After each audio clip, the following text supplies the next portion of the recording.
as Canadians bid farewell to pandemic fumbler and now former Chief Medical Officer of Health Theresa Tam, let's reveal just some of her entitlement and take a stroll down memory lane to peel back the curtain on the secrecy and the absolute havoc she has wrought on our nation. I have the receipts, so let's dig in. Right off the hop, I have internal emails from Theresa Tam's communication requesting a reimbursement for a $17.50 parking fee. And this isn't just about a pay stub, but rather it showcases a health bureaucrat who's been fleecing us while fumbling the biggest public health response of our time. While Canadians were unknowingly exposed to COVID-19 in the fall of 2019, Theresa Tam demanded that we cover her roughly $20 parking fee at the Rideau Centre. Tam says she, quote, forgot to ask for a receipt in her email sent December 1st, 2019. She says that she parked at the Rideau Centre at 9:15 and walked up to Parliament Hill ahead of the 9:45 start, which I'll come back to in a minute, so take note. And that she finished a reception at the NAC, that's the National Arts Centre, just after 1 p.m. and then walked back. So she thinks she should claim a total of 4 hours.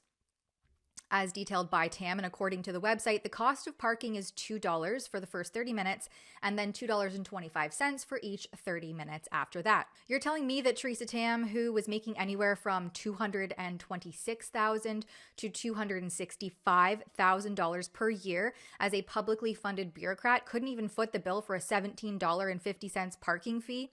That must be tough, scraping by on a mere $250,000 a year salary, needing to nickel and dime the taxpayers and us plebs for a parking stub. But let's pause on the parking for a second because this reception at the National Arts Centre raises some serious red flags.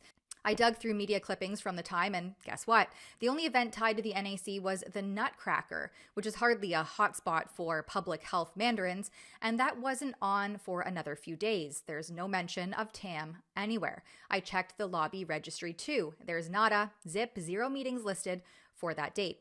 What I did find, however, was a day prior on November 30th, where Tam also charged Canadians $45 for parking expenses incurred during the November 2019 to attend various meetings. This sounds super specific. And get this, Parliament wasn't even sitting. It was still shuttered after the 2019 election, not reconvening until December 5th. So what was Theresa doing at a reception at the Arts Centre and an early morning walk up to Parliament Hill? It smells fishier than a wet market at Wuhan.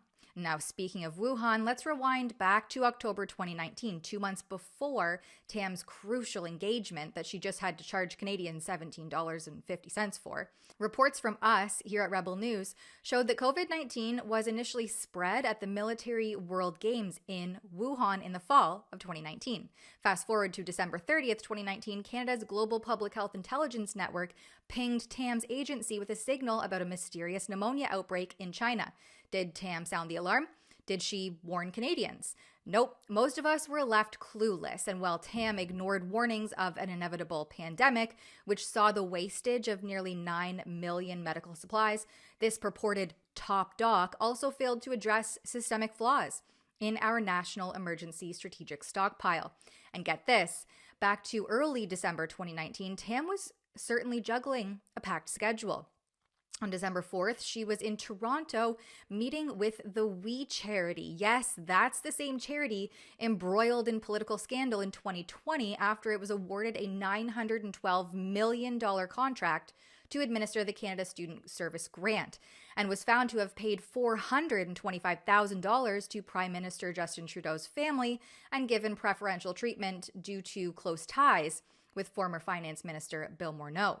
Tam's trip aimed to explore potential partnerships, but the We charity's tarnished reputation severely undermines the credibility and wisdom of this collaboration.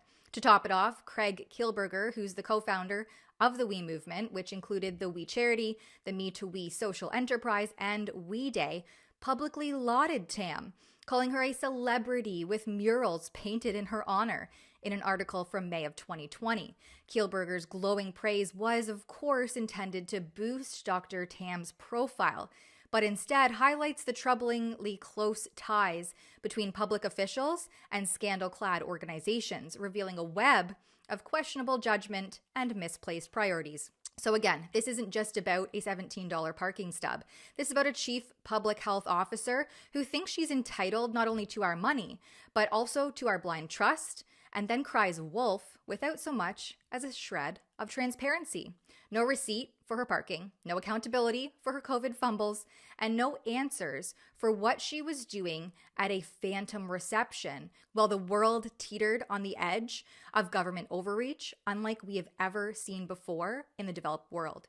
Canadians were about to pinch pennies, lose their jobs, and watch their freedoms erode under Tam's reign of fear and draconian measures under the guise of protecting public health.